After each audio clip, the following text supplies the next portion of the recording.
সম্মানিত দর্শক, আপনারা দেখতে পাচ্ছেন এখানে আমরা একটি ময়লা ফেলা নিষেধ এরকম একটি সাইনবোর্ড তৈরি করেছি এবং এইখানে হচ্ছে খুব ভয়াবহ বাজে অবস্থা।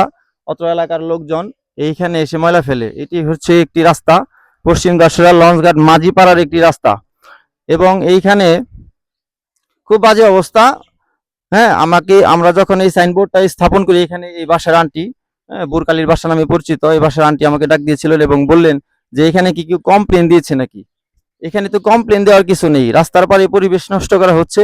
আমরা প্রজন্ম সংঘের পক্ষ থেকে এসে এখানে একটি সাইনবোর্ড লাগাইছি যেন এইখানে ময়লা না ফেলে।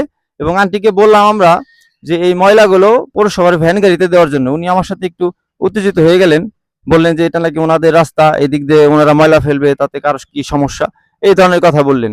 তো আন্টি তো বুঝতে পারলেন না যে ওনাদের কারণে এখানে পরিবেশটা নষ্ট হচ্ছে। এদিক দিয়ে যে শত শত লোকজন চলাফেরা করে, হ্যাঁ, তাদের তো কষ্ট হয়, এখান দিয়ে দুর্গন্ধ বের হয়। আমি এখানে দাঁড়িয়ে ভিডিও করছি, আমারই থাকার কষ্ট হচ্ছে এখানে, কারণ দুর্গন্ধ, প্রচুর দুর্গন্ধ বের হচ্ছে। আর হচ্ছে পৌরসভা থেকে যেহেতু আমাদের সুযোগ দিয়েছে ময়লা পৌরসভায় গেতে দেওয়ার জন্য, তাহলে আমরা কেন পরিবেশ নষ্ট করব?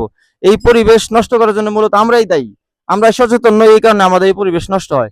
দর্শক, আপনাদের কাছে বিনীত অনুরোধ হচ্ছে যে এই ধরনের ময়লা যদি কেউ রাস্তার পাশে ফেলে, আপনারা অবশ্যই নিজেরা ফেলবেন না, সচেতন থাকবেন এবং প্রতিরোধ করবেন যেন রাস্তার পাড়ে কেউ ময়লা না ফেলে। আমরা চাই আমাদের পরিবেশটা সুন্দর হোক, আমাদের সমাজটা সুন্দর হোক, আমাদের এলাকাটা সুন্দর হোক।